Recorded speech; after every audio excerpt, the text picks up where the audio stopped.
Chosen by reason എന്ന പ്രോഗ്രാമിലേക്ക് എല്ലാ പ്രേക്ഷകർക്കും സ്നേഹപൂർവ്വം സ്വാഗതം. ഇന്ന് നമ്മോടൊപ്പമുള്ളത് വളരെ സവിശേഷതകളുള്ള ഒരു യുവ വൈദികനാണ്.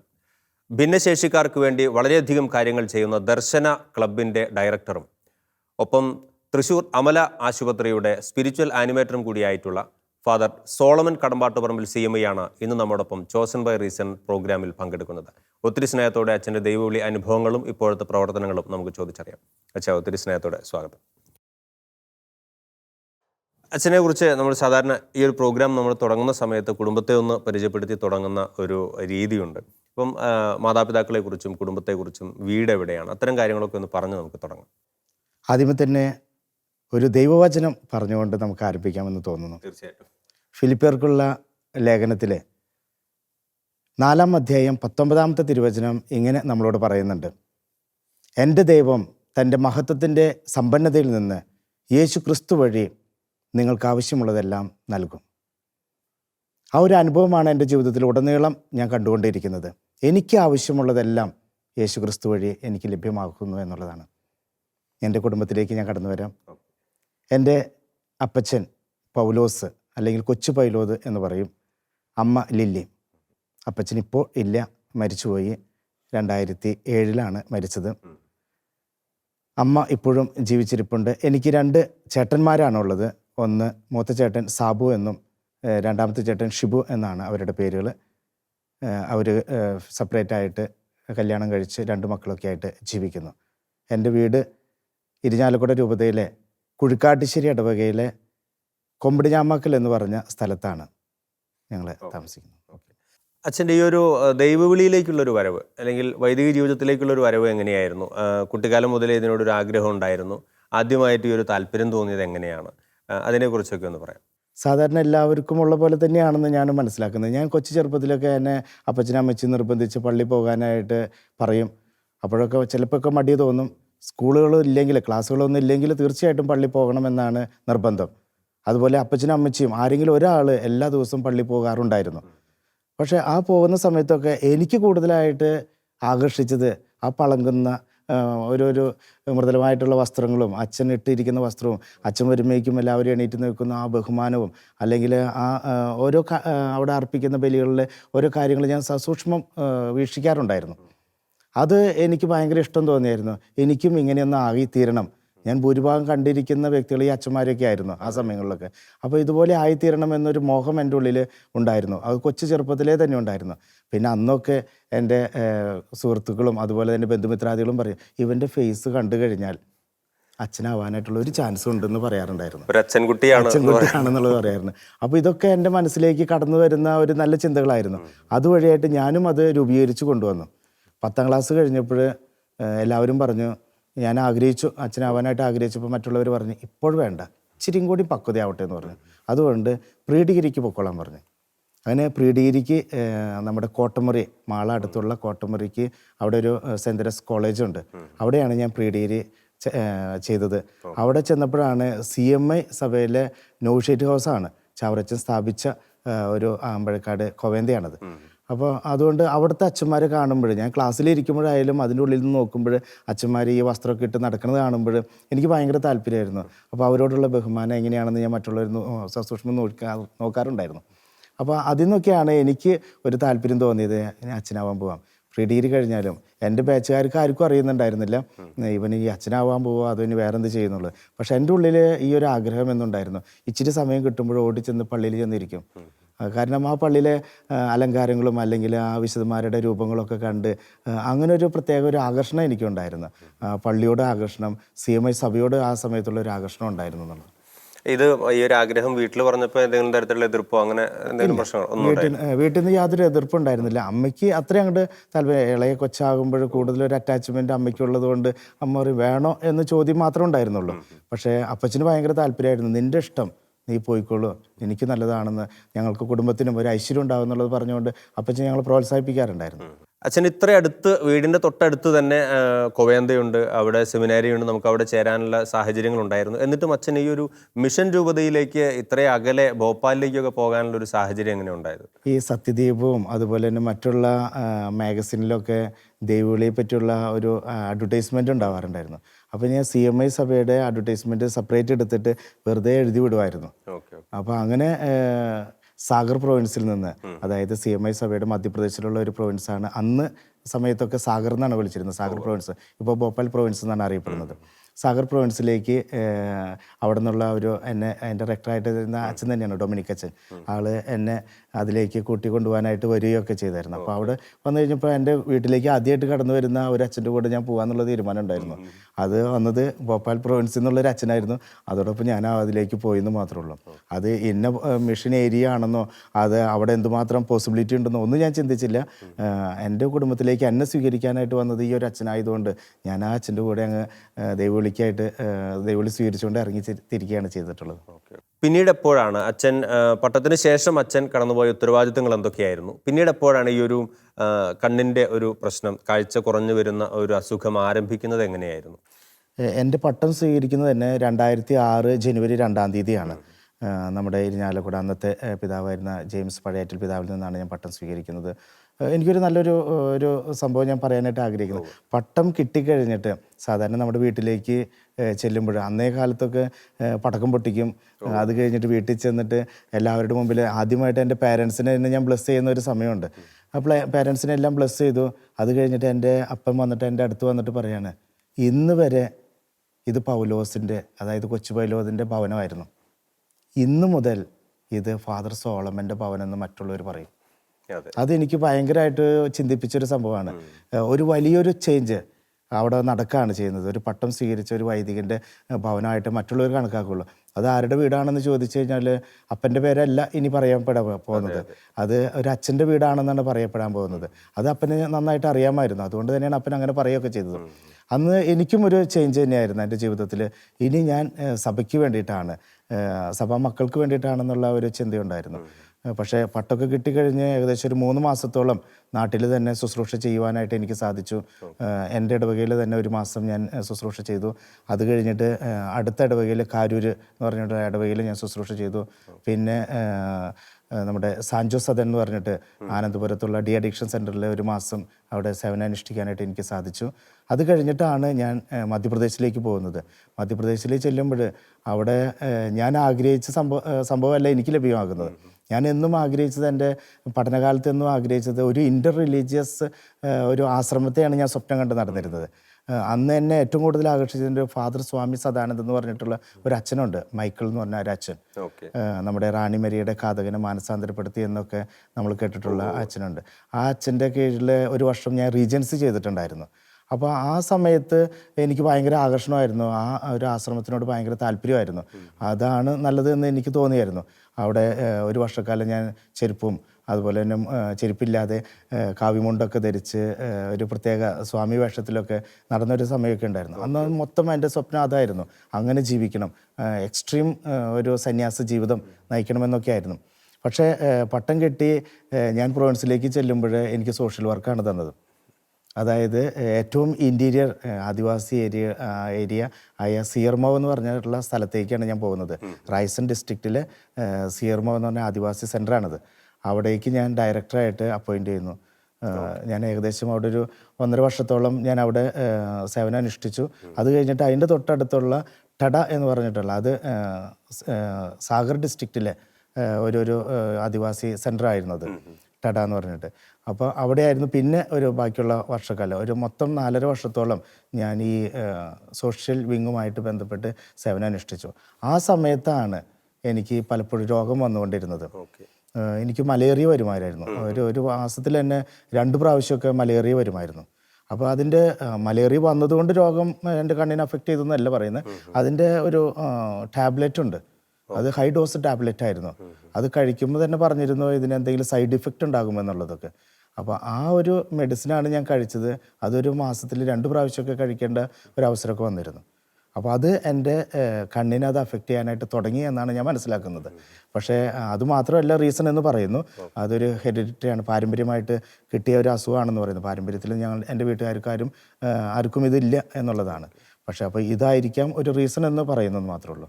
അപ്പോൾ അങ്ങനെയാണ് എൻ്റെ ആ രോഗത്തിലേക്ക് ഞാൻ പയ്യെ വരാനായിട്ടിടയായത്. ഒരു 2 വർഷം കഴിഞ്ഞപ്പോഴേക്കും അവിടെ അപ്പോയിൻറ്റഡ് ആയിട്ട് 2 വർഷം കഴിയുമ്പോഴേക്കാണ് എൻ്റെ കണ്ണിൻ്റെ കാഴ്ച മങ്ങി തുടങ്ങിയിട്ടുള്ളത്. ഓക്കെ. അത് കഴിഞ്ഞപ്പോൾ എനിക്ക് ഒന്നും ബൈക്ക് ഓടിപ്പിക്കാൻ പറ്റാത്തൊരവസ്ഥയായി. പിന്നെ എഴുതാൻ പറ്റാത്ത അവസ്ഥയായി. ഒപ്പിടാനൊക്കെ വേറെ ആരെങ്കിലും കാണിച്ചു തരേണ്ട ഒരു അവസ്ഥയായിരുന്നു. അവിടെ നിന്ന് പിന്നെ ഞാൻ പോകുന്നത് പഠിക്കാനായിട്ടാണ് പോകുന്നത്. ഫോർമേറ്റീവ് സൈക്കോളജി പഠിക്കാനായിട്ട് ബാംഗ്ലൂരുള്ള ക്രൈസ്റ്റ് യൂണിവേഴ്സിറ്റിയിലേക്ക് എന്നെ അയക്കുകയാണ് ചെയ്യുന്നത്. 1 വർഷത്തേക്ക് പഠിക്കാൻ പറഞ്ഞപ്പോൾ ഞാൻ പറഞ്ഞു 2 വർഷം അത് ഡിഗ്രി തന്നെ എടുത്തേക്കാം എന്ന് കരുതിയിട്ട് ഞാൻ അങ്ങോട്ട് പോവുകയാണ്. അവിടെ ചെന്ന് ഫോർമേറ്റീവ് സൈക്കോളജി പഠിച്ചു. ഒരു പറയുകയാണെങ്കിൽ ഒരു 2-3 ഡിഗ്രിയൊക്കെ ഉണ്ട്. ക്രിസ്ത്യൻ സ്റ്റഡീസിൽ, ഹിന്ദിയിൽ, അതുപോലെ തന്നെ സോഷ്യോളജിയിൽ, പിന്നെ ഈ ഫോർമേറ്റീവ് സൈക്കോളജിയിൽ PG ഞാൻ നേടിയിട്ടുണ്ട്. ഇപ്പം ഈ ഒരു കാഴ്ചയുടെ പ്രശ്നം നിലനിൽക്കുമ്പോൾ തന്നെ വീണ്ടും അച്ഛൻ പഠിക്കാനായിട്ട് പോവുകയാണ്. അപ്പോൾ അത് അധികാരികളായിട്ട് നിർദ്ദേശിച്ചതായിരുന്നു, അതോ അച്ഛൻ തന്നെ ഓപ്റ്റ് ചെയ്ത് അച്ഛൻ ആവശ്യപ്പെട്ടതായിരുന്നു? അധികാരികൾ ഞാൻ ഈ സോഷ്യൽ വർക്കൊക്കെ നടത്തുന്നത് കണ്ടു കഴിഞ്ഞിട്ട് അവിടെ ഞാൻ ഇതുപോലെ തന്നെ ഡ്രോപ്പ് ഔട്ട് സ്റ്റുഡൻസ് എന്ന് പറയും. അതായത് 8ാം ക്ലാസ് പാസ്സാവുകയും 10ാം ക്ലാസ് പരീക്ഷ എഴുതാനായിട്ട് സാധിക്കാതിരിക്കുകയും ചെയ്യുന്ന കുട്ടികളെ ഡ്രോപ്പ് ഔട്ട് സ്റ്റുഡൻസ് എന്ന് പറഞ്ഞിട്ട് 10ാം ക്ലാസ് പരീക്ഷ എഴുതിപ്പിക്കുക എന്നുള്ളതൊക്കെ. അപ്പോൾ അവരെ ഞാൻ എങ്ങനെയാണ് ട്രെയിൻ ചെയ്യിപ്പിക്കുന്നതെന്നൊക്കെ സഭാധികാരികൾ മനസ്സിലാക്കി കഴിഞ്ഞപ്പോൾ ഇവനൊരു റെക്ടറാക്കി വയ്ക്കാൻ പറ്റിയൊരു ഒരു കപ്പാസിറ്റി ഉണ്ടെന്ന് കണ്ടുകൊണ്ട് എന്നെ ഈ ഫോർമാറ്റീവ് സൈക്കോളജി പഠിക്കാനായിട്ടാണ് വിട്ടതെന്ന് ഞാൻ മനസ്സിലാക്കുന്നു. അവിടെ ചെന്ന് കഴിഞ്ഞപ്പോൾ പഠനം ആ സമയമായിപ്പോഴേക്കും തന്നെ ഒരു 50% എൻ്റെ കണ്ണിൻ്റെ കാഴ്ച മങ്ങിയിരുന്നു. അപ്പോൾ പഠിക്കാനായിട്ട് സ്വല്പം ബുദ്ധിമുട്ടായിരുന്നു. സാധാരണ വ്യക്തികൾ ഒരു 10 മിനിറ്റ് വായിക്കേണ്ട ഒരു മാറ്റർ എനിക്ക് ഒരു 30 മിനിറ്റ് കൊണ്ട് വായിച്ചു തീർക്കാൻ തന്നെ പറ്റുള്ളായിരുന്നു. കാരണം അത്രയും ഫോക്കസ് ചെയ്യാനായിട്ട് അത്രയും സ്ട്രെയിൻ ചെയ്തിട്ടാണ് ഞാൻ വായിച്ചുകൊണ്ടിരുന്നത് തന്നെ. പക്ഷേ പലപ്പോഴും പ്രസൻറ്റേഷനായിരുന്നു എനിക്ക് ബുദ്ധിമുട്ട്. പരീക്ഷ എഴുതാനായിട്ട് ബുദ്ധിമുട്ട് ഉണ്ടായിരുന്നു ചോദിച്ചു കഴിഞ്ഞാൽ ഉണ്ടായിരുന്നു. വരയിട്ടുള്ള പേപ്പറുകൾ, റൂൾഡ് ആയിട്ടുള്ള പേപ്പറൊക്കെ അതൊക്കെ എല്ലാം പ്ലെയിൻ ആയിട്ടാണ് എനിക്ക് കാണാമായിരുന്നുള്ളൂ. അതുകൊണ്ട് ഞാൻ പരീക്ഷ എഴുതി വായിരുന്നു. പക്ഷേ ഈ ഒരു സംഭവം എനിക്ക് കാണാൻ പറ്റുമായിരുന്നില്ല. അപ്പോൾ ഈ പ്രസൻറ്റേഷനൊക്കെ സമയത്ത് പ്രൊഫസേഴ്സ് പ്രസൻറ്റ് ചെയ്യാനായിട്ട് എന്നോട് പറയുമ്പോൾ ഞാൻ ചിലപ്പോൾ പ്രസൻറ്റ് ചെയ്യുമ്പോൾ വിക്കലും മുകളിലൊക്കെ വരുമായിരുന്നു. അപ്പോൾ ആ സമയത്തൊക്കെ എന്നോട് ഷൗട്ട് ചെയ്യായിരുന്നു, you go and do some work എന്നൊക്കെ പറഞ്ഞിട്ട് എന്നോട് പറയുമായിരുന്നു. അപ്പോഴൊക്കെ എനിക്ക് മനസ്സിൻ്റെ ഉള്ളിൽ ഭയങ്കര വിഷമം തോന്നുന്നു. ആ സമയത്ത് പലപ്പോഴും അവിടെ നിന്ന് തന്നെ കരഞ്ഞ് ആ പ്രസൻറ്റേഷൻ തീർത്ത് ഞാൻ പുറത്തു വരുമായിരുന്നു. കാരണം അതൊരു വേദന നിറഞ്ഞൊരു അനുഭവമായിരുന്നു. പക്ഷേ എൻ്റെ ഇത് കംപ്ലീറ്റ് ആക്കണം എന്നൊരു വാശി എനിക്കുണ്ടായിരുന്നു. അതിൻ്റെ അവസാനത്തിൽ എനിക്ക് ഡിസ്ട്രിക്ഷനോടുകൂടി പാസ്സാവാനും സാധിച്ചു എന്നുള്ളതാണ്. പിന്നീട് ഏകദേശം എത്ര വർഷം കഴിഞ്ഞിട്ടാണ് അച്ഛൻ നാട്ടിലേക്ക് വരുന്നത്? ഇപ്പോൾ അമലയിൽ ആണ് ഇപ്പോൾ അച്ഛൻ്റെ ശുശ്രൂഷ മേഖല. അപ്പോൾ എങ്ങനെയാണ് അമലയിലേക്ക് എത്തിച്ചേരുന്നത്? ഈ പഠനം കഴിഞ്ഞതിന് ശേഷം ഞാൻ മധ്യപ്രദേശിലുള്ള നരസിംഹപൂർ എന്ന് പറഞ്ഞ ഡിസ്ട്രിക്റ്റിലെ കരേലി എന്ന് പറഞ്ഞിട്ടുള്ള ഒരു സ്ഥാപനത്തിലേക്കാണ് എന്നെ കൊണ്ടുപോയത്. കാർമൽ നികേതൻ എന്ന് പറഞ്ഞ കാർമൽ എന്നുള്ള ആശ്രമത്തിലെ സ്കൂളൊക്കെയാണ് അവിടെ ഉണ്ടായിരുന്നത്. അവിടെ ആദ്യം ഞാൻ അപ്പോയിൻ്റ് ചെയ്യുന്നത് 4 സ്കൂളുകൾക്ക് കൗൺസിലറായിട്ടാണ് ഞാൻ പോയിക്കൊണ്ടിരുന്നത്. ഭോപ്പാലിലുള്ളതും നരസിംഹപൂരുള്ളതും ഈ കരേലിലുള്ള പല സ്കൂളുകളിലേക്ക് ഞാൻ കൗൺസിലിങ്ങിനായിട്ട് ഞാൻ പോയിക്കൊണ്ടിരുന്നു. അത് കഴിഞ്ഞിട്ട് പിന്നെ ഒരു പെട്ടെന്ന് അവിടുത്തെ സുപ്പീരിയർ റിസൈൻ ചെയ്ത് കഴിഞ്ഞപ്പോൾ എന്നോടൊരു സുപ്പീരിയർ ആകാനായിട്ട് പറഞ്ഞു. ആ സമയങ്ങളിലാണ് എൻ്റെ അടുത്തൊരു ടെസ്റ്റ് ഞാൻ നടത്തിയത്. ഐ പ്രസാദ് ഐ ഇൻസ്റ്റിറ്റ്യൂട്ട് എന്ന് പറഞ്ഞിട്ട് ഹൈദരാബാദിലുള്ള ഒരു സെൻറ്ററിൽ പോയിട്ട് കണ്ണിൻ്റെ ടെസ്റ്റുകളൊക്കെ നടത്തി കഴിഞ്ഞപ്പോഴാണ് അവരാണ് പറഞ്ഞത് അച്ഛൻ 75% ബ്ലൈൻഡ് എന്നുള്ളത് പറഞ്ഞത്. അന്ന് ആ ഒരു പേപ്പർ കയ്യിൽ കിട്ടുമ്പോൾ യു ആർ ബ്ലൈൻഡിൻ്റെ സർട്ടിഫിക്കറ്റ് കയ്യിൽ കിട്ടുമ്പോൾ എനിക്കായാലും ഒട്ടും പിടിച്ചു നിൽക്കാനായിട്ട് പറ്റില്ല. പക്ഷെ ആ സമയത്ത് തന്നെയായിരുന്നു ഞാൻ അവിടുത്തെ സുപ്പീരിയറായിട്ട് ഇരുന്നത്. അപ്പോൾ ഒരു 6 മാസത്തോളം പിന്നിട്ടുണ്ടായിരുന്നു എൻ്റെ സുപ്പീരിയർഷിപ്പ്. പക്ഷെ ആ സമയത്തൊക്കെ എനിക്ക് ഒപ്പിടണമെങ്കിൽ ആരെങ്കിലും ഒരാൾ കൈവച്ച് കാണിച്ചു തരണമായിരുന്നു. ഇപ്പോഴും അങ്ങനെ തന്നെയാണ്. അപ്പോൾ അങ്ങനെ കാണിച്ചു തരുമ്പോൾ എനിക്ക് തന്നെ അത് പറ്റാത്തൊരവസ്ഥയായിരുന്നു. എന്നാൽ ജനറലായിട്ടുള്ള മറ്റുള്ള കാര്യങ്ങളൊക്കെ എനിക്ക് ചെയ്യാൻ പറ്റും. പക്ഷേ ഈ ഫോക്കസ് കൊച്ചു വേർഡുകളൊന്നും എനിക്ക് വായിക്കാൻ പറ്റാത്തൊരവസ്ഥയൊക്കെ വന്നായിരുന്നു. അത് പിന്നീട് അതൊരു ഭയങ്കര ബുദ്ധിമുട്ടായി. അപ്പോൾ ഞാൻ തന്നെ പ്രൊവിൻഷ്യൽ അച്ഛനോട് പറഞ്ഞു, എനിക്കിത് കണ്ടിന്യൂ ചെയ്യാനായിട്ട് പറ്റുന്നില്ല. സുപ്പീരിയർഷിപ്പ് മാനേജറായിട്ടിരിക്കാനും അതുപോലെ അവിടുത്തെ ഒരു പള്ളി പുരോഹിതനായിരുന്നു, വികാരിയായിരുന്നു. അതൊക്കെ എനിക്ക് നടത്താൻ പറ്റുന്നില്ല. കുർബാന ചെല്ലാനായിട്ട് പറ്റുന്നില്ല. പ്രസംഗം പറയാനായിട്ട് എനിക്ക് ഇഷ്ടമായിരുന്നു, ഹിന്ദി പ്രസംഗം പറയാനായിട്ട് ഇഷ്ടമായിരുന്നു. പക്ഷേ ഇതാണ് കുർബാന ചെല്ലാനും അതുപോലെ തന്നെ മറ്റുള്ള കാര്യങ്ങൾ നടത്താനായിട്ട് ഒഫീഷ്യാലിറ്റി ആയിട്ടുള്ള കാര്യങ്ങളൊക്കെ നടത്താനായിട്ട് സ്വല്പം ബുദ്ധിമുട്ട് അനുഭവപ്പെട്ടു. അപ്പോൾ എനിക്ക് നാട്ടിൽ പോവാം, ഏതെങ്കിലും റിട്രീറ്റ് സെൻറ്ററിൽ ശിഷ്ടകാലം ഞാൻ ജീവിച്ചേക്കാം എന്ന് പറഞ്ഞിട്ടാണ് ഞാൻ അവിടെ നിന്ന് ഇങ്ങോട്ട് വരാനായിട്ട് ഇടയായത്. അപ്പോൾ ഇവിടെ വന്നു കഴിഞ്ഞപ്പോൾ അമല ഹോസ്പിറ്റലിൽ പറഞ്ഞ്, അച്ഛൻ സൈക്കോളജി പഠിച്ചതല്ലേ, അതും ചെറുപ്പമല്ലേ, ഈ വ്യക്തികൾക്ക് വേണ്ടിയിട്ട്, രോഗികൾക്ക് വേണ്ടിയിട്ട് അച്ഛൻ എന്തെങ്കിലും ചെയ്യാൻ പറ്റുന്നുണ്ടെങ്കിൽ അത് നല്ലതായിരിക്കില്ലേ എന്ന് ചോദിച്ചുകൊണ്ടാണ് പിന്നെ ഞാൻ ഇവിടേക്ക് വരാനായിട്ട് ഇടയായിട്ടുള്ളത്. അമല ഹോസ്പിറ്റലിൽ സ്പിരിച്വൽ ആനിമേറ്ററായിട്ടും അതുപോലെ സൈക്കോളജിസ്റ്റായിട്ടും പ്രവർത്തിക്കാനായിട്ട് ഇടയായിട്ടുള്ളത്. അച്ഛന് ഒരു അസുഖം വരിക എന്ന് പറഞ്ഞാൽ നമ്മളിപ്പം ഒരുപാട് പേര് ക്രിസ്ത്യാനികളെ അല്ലെങ്കിൽ ക്രൈസ്തവരെ നമ്മുടെ വിശ്വാസത്തെയൊക്കെ പരിഹസിക്കുകയും ഒക്കെ ചെയ്യുന്ന ഒരു സാഹചര്യമുണ്ട്. കാരണം എല്ലാ രോഗങ്ങളും മാറ്റുന്നയാളാണ് ദൈവം അല്ലെങ്കിൽ ഈശോ. ധ്യാന കേന്ദ്രങ്ങളിലേക്കൊക്കെ ഒരുപാട് ആളുകൾ ഓടിച്ചെന്ന് പ്രാർത്ഥിക്കുന്നു, പലരുടെയും രോഗങ്ങൾ മാറുന്നു, പലർക്കും വലിയ അനുഭവങ്ങളുണ്ടാകുന്നു. എന്നിട്ടും ഒരച്ഛന് രോഗം വന്നിട്ട് അത് മാറാത്തത് എന്തേ എന്നൊക്കെ ചോദിക്കുന്ന ആളുകളുണ്ട്. അപ്പം അങ്ങനെയുള്ളവരോട് അച്ഛൻ്റെ ഈ ഒരു രോഗാവസ്ഥ മാറാത്തതിനെക്കുറിച്ച് അല്ലെങ്കിൽ അച്ഛന് വന്ന ഈ ഒരു അസുഖത്തെക്കുറിച്ച് അച്ഛൻ എന്താണ് പറയാനുള്ളത്? ഒറ്റ വേർഡിൽ ഞാൻ പറയും, യേശുക്രിസ്തുവാണ് അതിനെല്ലാം മോഡൽ. യേശുക്രിസ്തുവിൻ്റെ മോഡലൊന്ന് എടുത്താൽ മതി, ആ മാതൃക ഒന്ന് എടുത്താൽ മതി എന്നുള്ളതാണ്. യേശുക്രിസ്തു ദൈവമായിരുന്നിട്ട് പോലും തൻ്റെ ജീവിതത്തിലെ ആ ഒരു സഹനവേളകളൊക്കെ വന്നപ്പോൾ യേശുക്രിസ്തു പ്രാർത്ഥിച്ചിരുന്നു, കർത്താവേ ഈ പാനപാത്രം എന്നിൽ നിന്നും എടുത്ത് മാറ്റണമെന്ന്. പക്ഷേ അവിടെ അതല്ല പിന്നീട് യേശുക്രിസ്തു പറയുന്നത്, എൻ്റെ ഇഷ്ടമല്ല, എൻ്റെ പിതാവിൻ്റെ ഇഷ്ടം ഞാൻ നിറവേറ്റുന്നു. അങ്ങനെ അവിടുത്തെ ഇഷ്ടം നിറവേറ്റാനായിട്ട് ഞാൻ തയ്യാറാണ്. അത് തന്നെയാണ് തുടക്കത്തിലൊക്കെ എനിക്കും ഉണ്ടായിരുന്നു. എൻ്റെ അവസ്ഥയിൽ എനിക്ക് ഒത്തിരിയേറെ നിരാശയുണ്ടായിരുന്നു. ഞാനൊരു വൈദികനായിട്ട് മറ്റുള്ളവർക്ക് വേണ്ടി നന്മ ചെയ്യാനായിട്ട് എൻ്റെ ജീവിതം മുഴുവൻ സമർപ്പിച്ചു കഴിഞ്ഞിട്ട് പോലും എനിക്ക് ഈ അസുഖം വന്നല്ലോ എന്നുള്ളൊരു ചിന്ത എൻ്റെ മനസ്സിലുണ്ടായിരുന്നു, ഒരു നിരാശയുണ്ടായിരുന്നു. പക്ഷേ ഞാൻ അമല ഹോസ്പിറ്റലിൽ ചെന്ന് കഴിഞ്ഞ് ആ ദിവസങ്ങളിൽ ഒരു പാലിയേറ്റീവ് സെൻ്ററിലേക്ക് ഞാൻ പോകാറുണ്ടായിരുന്നു. അവിടെ ചെന്ന് കാണുന്ന ഒരു അനുഭവം എന്ന് പറയുന്നത്, ഒരു സ്ത്രീ, അത് ഏകദേശം ഒരു 35 വയസ്സായിട്ടുള്ള ഒരു സ്ത്രീ ട്യൂമറായിട്ട് വളരെ വേദന അനുഭവിച്ച് ഇങ്ങനെ കരഞ്ഞുകൊണ്ടിരിക്കുകയാണ്. അപ്പോൾ ഈ ചേച്ചി പറയുന്നത് സ്വന്തം ഭർത്താവിനോട് പറയാണ് 2 ഐസും കട്ട കൊണ്ടുവരാനായിട്ട്. എന്നിട്ട് വലിയ ഐസും കട്ട കൊണ്ടുവന്നിട്ട് അതിങ്ങനെ തലയുടെ 2 വശത്തും ചേർത്ത് അങ്ങോട്ട് അമക്കാണ് ചെയ്യുന്നത്. അതുപോലെ പ്രസ് ചെയ്തിട്ട് ആ ഒരു മരവിപ്പിൽ ആ ചേച്ചി കുറച്ച് നേരം കിടന്നുറങ്ങുമായിരുന്നു. ഞാനത് പലപ്പോഴും ഏകദേശം ഒരു 1-2 ആഴ്ച ഈ ചേച്ചിനെ ഞാൻ ഒബ്സർവ് ചെയ്യുമായിരുന്നു. ചേച്ചിയോട് വർത്താനം പറയാനായിട്ട് ബുദ്ധിമുട്ടായിരുന്നു. അപ്പോൾ ആ വാതിൽക്ക് നിന്നിട്ട് ഞാനിത് ഒബ്സർവ് ചെയ്യുമായിരുന്നു. അത് കഴിഞ്ഞപ്പോൾ ഞാൻ ചിന്തിക്കാൻ തുടങ്ങി, എൻ്റെ ജീവിതത്തിൽ എൻ്റെ കണ്ണിനെ കാഴ്ച കുറവുള്ളൂ, ബാക്കിയെല്ലാം എനിക്ക് കുഴപ്പമൊന്നുമില്ല. പക്ഷേ അതിൽ വേദനയുമില്ല, എനിക്ക് അത്രയും വലിയ കണ്ണിന് അത് തലയ്ക്ക് വേദനകളൊന്നുമില്ല. പക്ഷേ ഒരു ചെറിയ വേദന വല്ലപ്പോഴും അനുഭവപ്പെടാറുണ്ട്. അത് കണ്ണിൻ്റെ ഞരമ്പിന് എന്തെങ്കിലുമൊക്കെ വരുമ്പോഴാണെന്ന് തോന്നുന്നു, അത് സിവിയറായിട്ട് തോന്നാറുണ്ട്. പക്ഷേ എന്നാലും ഈ കിടക്കുന്ന രോഗികളെക്കാൾ എത്രയോ ബെറ്ററാണ് ഞാൻ. എനിക്ക് ചെയ്യാൻ പറ്റുന്നത് ഇങ്ങനെയുള്ള വ്യക്തികൾക്ക് ഒരു ആശ്വാസം പകർന്നു കൊടുക്കാനായിട്ട് എനിക്ക് സാധിക്കുന്നുണ്ടെങ്കിൽ അതല്ലേ എൻ്റെ ഉത്തരവാദിത്വം. എൻ്റെ രോഗം മാറുക എന്നുള്ളതിനേക്കാൾ ഉപരിയായിട്ട് ഞാൻ എൻ്റെ തമ്പുരാന് വേണ്ടി ജീവിക്കുക എന്നുള്ളതാണല്ലോ എൻ്റെ ഉത്തരവാദിത്വം എന്ന് ഞാൻ അന്ന് മനസ്സിലാക്കാനായിട്ട് തുടങ്ങി. എനിക്ക് ചെയ്യാൻ പറ്റുന്ന ഒത്തിരിയേറെ നന്മകളുണ്ട്. എൻ്റെ ഭിന്നശേഷിക്കാരായിട്ടുള്ള സുഹൃത്തുക്കളോടൊപ്പം ഞാൻ നടക്കുമ്പോൾ അവർ പറയും, അച്ഛന് ഈ അനുഭവം കിട്ടിയത് നന്നായി, അച്ഛന് കാഴ്ചയില്ലാതിരിക്കുന്നത് ഞങ്ങളുടെ ഒരു അനുഗ്രഹമാണെന്ന്. അവരുടെ അനുഗ്രഹമാണ് എൻ്റെ കാഴ്ചയില്ലായ്മ എന്നുള്ളത്. അപ്പോൾ അതെന്തെന്ന് ഞാൻ ചോദിക്കാറുണ്ട്. അച്ഛനല്ലെങ്കിൽ ഞങ്ങൾക്ക് കിട്ടില്ലായിരുന്നു. അതെ, അതല്ലെങ്കിൽ അവർ പറയുന്നത് ഞങ്ങൾക്ക് ഇന്ന് വരെ ഇതുപോലെയുള്ള ഒരു അച്ഛനെ കിട്ടാനായിട്ട് സാധ്യതയില്ല. എല്ലാവരും ഒത്തിരിയേറെ സോഷ്യൽ വർക്കുകൾ ചെയ്യുന്നുണ്ട്, ഈ അനുഭവത്തിൽ നിന്ന് ചെയ്യുന്ന വ്യക്തികൾ കുറവാണെന്നാണ് പറയുന്നത്. ഇതുപോലെ ഞങ്ങൾക്കൊരു അച്ഛനെ കിട്ടാനായിട്ട് സാധിച്ചു, ഞങ്ങളോടൊപ്പം ജീവിക്കുന്ന ഒരു അച്ഛൻ, ഞങ്ങൾക്ക് വേണ്ടി ജീവിക്കാനായിട്ട്, ഞങ്ങളിൽ ഒരുവനായിട്ട് ജീവിക്കുന്ന ഒരു അച്ഛനായിട്ട് മാറി എന്നുള്ളതാണ്. അപ്പോൾ യേശുക്രിസ്തു ജീവിതത്തിൽ വേദന അനുഭവിച്ചു മരിച്ചു, അവിടെ ദൈവം സഹായിച്ചോ ഇല്ലയോ എന്ന് ചോദിച്ചു കഴിഞ്ഞാൽ നമുക്കെല്ലാവർക്കും അറിയാം എന്തിനു വേണ്ടിയിട്ടായിരുന്നു യേശുക്രിസ്തു അത് ചെയ്തത്. മറ്റുള്ളവർക്ക് വേണ്ടിയിട്ട്, അവിടെ ഒരു രക്ഷകനായിട്ട് ജീവിക്കാൻ വേണ്ടിയിട്ട്, അവരുടെ വേദനകളിലും അവരുടെ സഹനങ്ങളിലും ഒരു മാതൃകയായിട്ട് ജീവിക്കാനും അവരോടൊപ്പം ആശ്വാസം നൽകാനായിട്ട് യേശുക്രിസ്തുവിൻ്റെ സഹനം ഉപകരിപ്പിച്ചു എന്നുള്ളതാണ്. എന്ന പോലെ തന്നെ എൻ്റെ സഹനം ഇവർക്ക് വേണ്ടിയിട്ട് ഒരു ഉപകാരമായി മാറിയെന്ന് ഞാൻ വിശ്വസിക്കുന്നു. അച്ഛൻ്റെ ഈ ഒരു പ്രവർത്തനങ്ങളുടെ ഒരു തുടക്കം എങ്ങനെയായിരുന്നു? ഇപ്പം ഒരുപാട് കാര്യങ്ങൾ അച്ഛൻ ചെയ്യുന്നുണ്ട് ഭിന്നശേഷിക്കാർക്കായിട്ട്. അപ്പം ആദ്യമായിട്ട് ഇങ്ങനെ ഒരു സ്ഥലത്ത് ഒതുങ്ങിക്കൂടാതെ ഒരുപാട് കാര്യങ്ങൾ ചെയ്യണം, ഈ പരിമിതികൾക്ക് മുകളിലേക്ക് എനിക്ക് പറക്കണം എന്നൊക്കെ അച്ഛന് തോന്നിയത് എങ്ങനെയാണ്? തുടക്കത്തിൽ എൻ്റെ സുഹൃത്തുക്കൾ, ഇപ്പോൾ പറയുകയാണെങ്കിൽ ഷിബു എന്ന് പറഞ്ഞ ചേട്ടനും അതുപോലെ തന്നെ മറ്റുള്ള കുറച്ച് സുഹൃത്തുക്കൾ എൻ്റെ കൂടെ ഉണ്ടായിരുന്നു. അവർ കൊച്ചു നന്മ പ്രവൃത്തികൾ ചെയ്തത് കണ്ടുകൊണ്ടാണ് എനിക്ക് ഇവർക്ക് വേണ്ടിയിട്ട് ഞാനും ചെയ്തൂടെ എന്നുള്ളൊരു ചിന്ത എൻ്റെ മനസ്സിലേക്ക് കടന്നു വരുന്നത്.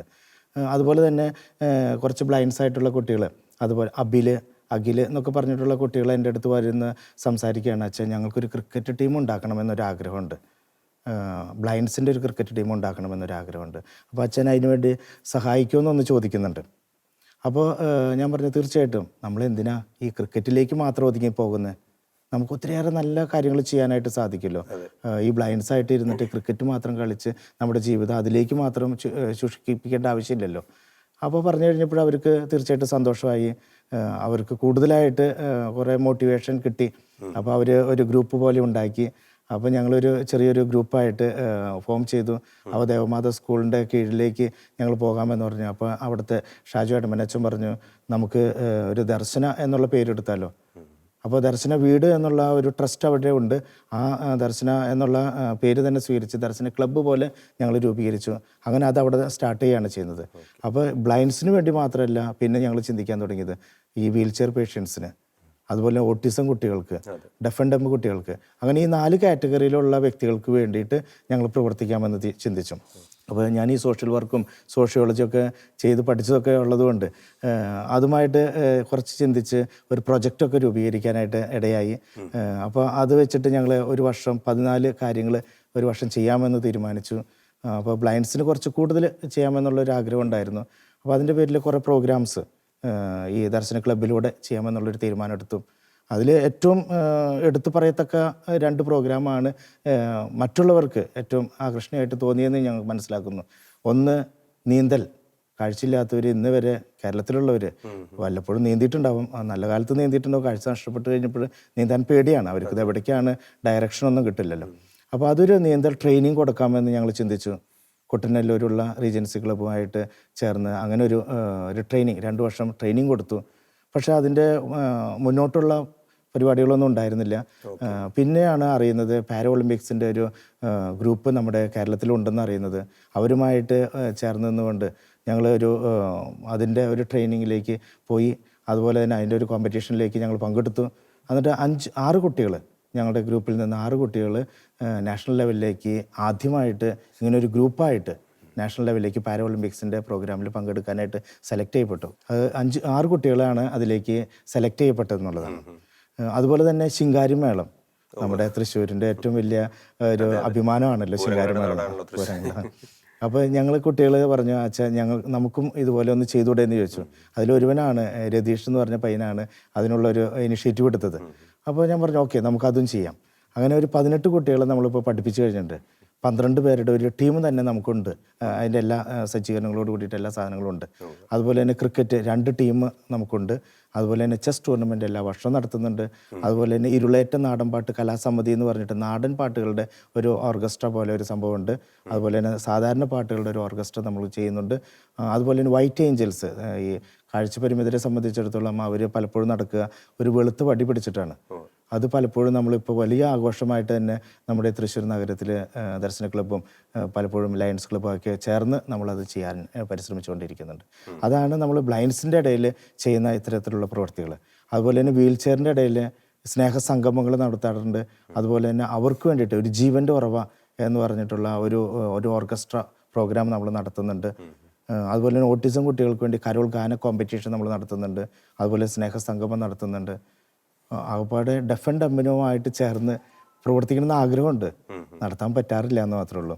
കാരണം എന്ന് വെച്ച് കഴിഞ്ഞാൽ അവർ ആംഗ്യം കാണിക്കുന്നു, കാണാൻ പറ്റുന്നില്ല, എനിക്ക് പറയാൻ പറ്റുന്നു, അവർക്കത് കേൾക്കാൻ പറ്റുന്നില്ലാത്ത ഒരു വിഷമസ്ഥിതി മാത്രമാണ് ഉള്ളത്. ഭിന്നശേഷിക്കാർക്കിടയിൽ ഒരുപാട് കാര്യങ്ങൾ അച്ഛൻ ഇപ്പോൾ ചെയ്യുന്നതായിട്ട് പറഞ്ഞു.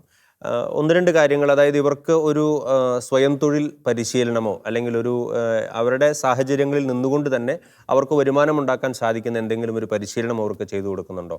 അതുപോലെ തന്നെ ഇവർക്ക് ഒരു ജീവിത പങ്കാളിയെ കണ്ടെത്താൻ ഇവരുടെ സമാനമായ പ്രശ്നങ്ങളുള്ളവരോ അല്ലെങ്കിൽ ഇവർക്കിടയിൽ നിന്ന് തന്നെ ഒരു ജീവിത പങ്കാളിയെ കണ്ടെത്താൻ സാധിക്കുന്ന രീതിയിലുള്ള എന്തെങ്കിലും പ്രവർത്തനങ്ങൾ, ഇത്തരത്തിലുള്ള കാര്യങ്ങൾ അച്ഛൻ്റെ നേതൃത്വത്തിൽ ചെയ്യുന്നുണ്ടോ? ചാവറ മാട്രിമണിയോട് ചേർന്ന് നമ്മളൊരു ചാവറ ഭിന്നശേഷിക്കാർക്ക് വേണ്ടി ഒരു മാട്രിമണി നമ്മൾ തയ്യാറാക്കി കഴിഞ്ഞിട്ടുണ്ട്. അപ്പോൾ അവർക്ക് പലപ്പോഴും ഈ ഭിന്നശേഷിക്കാരെ ആരും തന്നെ വന്ന് വിവാഹം ചെയ്യില്ല. ഭിന്നശേഷിക്കാരുടെ ഇടയിൽ തന്നെ വിവാഹം ചെയ്യുന്നതാണ് പലപ്പോഴും കണ്ടിട്ടുണ്ട്. അതും പലപ്പോഴും നടക്കുന്നില്ല എന്നുള്ളതാണ്. കാരണം ഒരു കാഴ്ചയില്ലാത്ത വ്യക്തിയെ കാണുമ്പോൾ മറ്റുള്ളവർ, പ്രത്യേകിച്ച് നമ്മുടെ ക്രിസ്ത്യൻ സമൂഹം, അത് പ്രൊമോട്ട് ചെയ്യാനായിട്ട് പലപ്പോഴും തയ്യാറാകാറില്ല എന്നുള്ളതാണ്. ഒരു സ്ത്രീ ഒരു കാഴ്ചയില്ലാത്ത ഒരു പുരുഷനോട് ചേർന്ന് ജീവിക്കാനായിട്ട് പലപ്പോഴും വൈമുഖ്യം കാണിക്കാറുണ്ട്.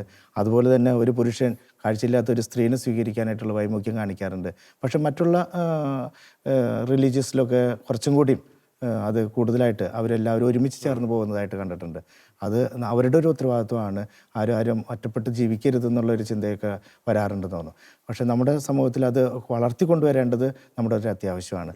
അപ്പോൾ നമ്മൾ മാക്സിമം അതിനെ സപ്പോർട്ട് ചെയ്യുന്നു. അതിന് വേണ്ടിയിട്ടാണ് ഒരു മാട്രിമോണിയൊക്കെ ഉണ്ടാക്കിയത്. പക്ഷെ എന്നാലും അതൊന്നും പൂർണ്ണതയിലെത്തിയിട്ടില്ല. അതിനെത്തിക്കാനായിട്ട് നമ്മൾ പരിശ്രമിക്കണം. ഒരുപാട് പ്രവർത്തനങ്ങൾ അച്ഛൻ ഇപ്പോൾ പറഞ്ഞു. അപ്പോൾ ഈ പ്രവർത്തനങ്ങൾക്കെല്ലാം നമുക്കറിയാം സാമ്പത്തിക ചെലവുകളുണ്ട്, പൈസയുടെ ആവശ്യമുണ്ട്. ഇതെല്ലാം ഈ ദർശന ക്ലബ്ബ് തന്നെയാണോ ഇതെല്ലാം വഹിക്കുന്നത്, അതോ മറ്റ് അഭ്യുദയകാംക്ഷികളിൽ നിന്നും മറ്റ് വ്യക്തികളിൽ നിന്നുമൊക്കെ നമുക്കൊരു സാമ്പത്തിക പിന്തുണയും സഹായവും ഒക്കെ ലഭിക്കുന്നുണ്ടോ? തീർച്ചയായിട്ടും ഒത്തിരിയേറെ വ്യക്തികൾ നമ്മൾ അപ്രോച്ച് ചെയ്യുമ്പോൾ ഇങ്ങനെയുള്ള വ്യക്തികൾക്ക് വേണ്ടിയിട്ട് ഒരു ചെറിയ പ്രോഗ്രാം ചെയ്യണമെന്ന് ആഗ്രഹിക്കുമ്പോൾ പലപ്പോഴും അവർ നിർലോഭമായിട്ട് തന്നെ നമ്മളോട് സഹായിക്കാറുണ്ട്. ഇപ്പോൾ ക്രിക്കറ്റ് ടീമിനാണെങ്കിൽ പലപ്പോഴും ബോബി ചെമ്മണ്ണൂർ, അല്ലെങ്കിൽ ഈ ബാസ്ക്കറ്റ് ബോൾ ടീമിനാണെങ്കിൽ ജോയി ആലുക്കാസ്, ഇവരൊക്കെ നമ്മളോട് സഹകരിക്കുന്നതായിട്ട് ഞാൻ പലപ്പോഴും കണ്ടിട്ടുണ്ട്. അങ്ങനെ ഒരു അത് വേണ്ട, ഇത് എന്തിനാണ് നിങ്ങൾ ഇങ്ങനെയുള്ള ആൾക്കാരൊക്കെ ഇങ്ങനെയൊക്കെ കൊണ്ടുവരുന്നത്, അങ്ങനെ ഒരു ചോദ്യം ആരിൽ നിന്ന് ഞാൻ കേട്ടിട്ടില്ല. അവർക്ക് സാധിക്കുന്ന രീതിയിൽ ഇപ്പോൾ ക്രിക്കറ്റിനൊക്കെ തുടക്കത്തിലൊക്കെ സെറാമിക് സെൻറ്റർ എന്ന് പറഞ്ഞാൽ അങ്ങനത്തെയുള്ള ആൾക്കാരാണ് നമ്മൾ ഏറ്റവും കൂടുതൽ സഹായിച്ചിട്ടുള്ളത്. അങ്ങനെയുള്ള ആൾക്കാർ എന്നും സഹായിക്കുന്നതായിട്ട് എനിക്ക് തോന്നിയിട്ടുണ്ട്. ചോദിക്കണം എന്ന് മാത്രമേ ഉള്ളൂ. അവർക്ക് അറിഞ്ഞ് നമ്മളോട് തരുന്നതായിട്ട് കണ്ടിട്ടില്ല. പക്ഷേ നമ്മൾ അങ്ങോട്ട് ചോദിക്കുമ്പോൾ തീർച്ചയായിട്ടും അവർ ഇങ്ങനെയുള്ള ഒരു പർപ്പസിനാണെങ്കിൽ തരാനായിട്ട് തയ്യാറായിട്ടുണ്ട്. ഒരു വൈദികനെ സംബന്ധിച്ചിടത്തോളം വിശുദ്ധ കുർബാന ഇല്ലാതെ ഒരു ദിവസം കടന്നു പോകാനായിട്ട് സാധിക്കില്ല. അനുദിന ദിവ്യബലി നമുക്കൊരിക്കലും മാറ്റി നിർത്താൻ സാധിക്കില്ല. അച്ഛൻ ഈ ഒരു കാഴ്ചയുടെ പ്രശ്നം വന്നപ്പോൾ ദിവ്യബലി എങ്ങനെയാണ് മുന്നോട്ട് പോകുന്നത്? ഒപ്പം ബൈബിൾ വായിക്കുന്നത്, സുവിശേഷ വായന അച്ഛനെ ഓരോ ദിവസവും പഠിച്ച് വായിക്കേണ്ടതായിട്ട് അല്ലെങ്കിൽ പഠിച്ച് പറയേണ്ടതായിട്ട് വരുന്നു. ഈ ഒരു സാഹചര്യങ്ങളെ അച്ഛൻ എങ്ങനെയാണ് അതിലൂടെ കടന്നു പോകുന്നത്? കുർബാന നമ്മളെന്നും ചൊല്ലുന്ന കുർബാനയാണ്. പക്ഷെ അത് എൻ്റെ മെമ്മറിയിൽ അതുണ്ട്. സാധാരണ നമ്മൾ പറയുന്നത് കാഴ്ച നഷ്ടപ്പെട്ട് കഴിഞ്ഞാൽ കേൾവി കൂടുമെന്നാണ് പറയുന്നത്, അല്ലെങ്കിൽ മറ്റുള്ള ഓർഗൻസിൻ്റെ പവർ കൂടുമെന്നാണ് പറയുന്നത്. അപ്പോൾ അതുകൊണ്ട് ദൈവാനുഗ്രഹം കൊണ്ട് എനിക്ക് ഇച്ചിരി മെമ്മറി കിട്ടിയെന്ന് എനിക്ക് തോന്നുന്നത്. ഇത് ഇച്ചിരി നേരത്തെ കിട്ടിയിരുന്നെങ്കിൽ കുറച്ച് കൂടുതലെങ്കിലും പഠിക്കാമായിരുന്നു തോന്നി. പക്ഷേ ഇപ്പോൾ അത് കുറച്ച് കൂടുതൽ ഉള്ള പോലെ എനിക്ക് തോന്നാറുണ്ട്. അപ്പോൾ ഞാൻ പലപ്പോഴും സുവിശേഷമാണ് നമുക്ക് വായിക്കേണ്ട, എല്ലാ ദിവസവും മാറി മാറി വരുന്ന ഒരു സംഭവം. ബാക്കി എല്ലാ പ്രാർത്ഥനകളും ഒരുപോലെ തന്നെയാണ് നമ്മുടെ. പിന്നെ കാലാനുസൃതമായിട്ടുള്ള പ്രാർത്ഥനകൾ ഞാൻ പലപ്പോഴും ചെല്ലാറില്ല. പക്ഷേ ഈ സുവിശേഷം വായിക്കേണ്ടത് ഞാൻ എല്ലാ ദിവസവും 1 മണിക്കൂറെങ്കിലും അതിന് സ്പെൻഡ് ചെയ്യും. കേട്ടിട്ടായിരിക്കാം, അതല്ലെങ്കിൽ അത് ഇച്ചിരി സൂം ചെയ്തിട്ട് വലിയ ലെറ്റേഴ്സിൽ ഫോക്കസ് ചെയ്ത് സ്ലോലി ഫോക്കസ് ചെയ്ത് അതങ്ങനെ ബൈഹാർട്ട് ചെയ്തിട്ടാണ് ഞാൻ അവിടെ പോയി സുവിശേഷം ബൈഹാർട്ട് തന്നെ പറയാറുള്ളത്.